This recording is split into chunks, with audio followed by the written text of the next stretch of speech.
Hello everyone. In today's video, we are going to discuss how to do Subscript in Google Doc. Let's start the video. First, open your Google Doc. Here, there are the two ways to do Subscript in Google Doc. First, I will tell you the Mac shortcut key to add Subscript in Google Doc. Just press your command key and your comma key like this. Now enter the number. Here you can see.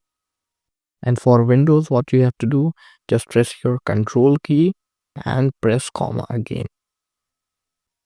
This is the two different ways for two different laptops. For MacBook, you have to press command and comma, and for Windows, you have to press control and comma. I hope you find this video very useful. Don't forget to like, subscribe, and share.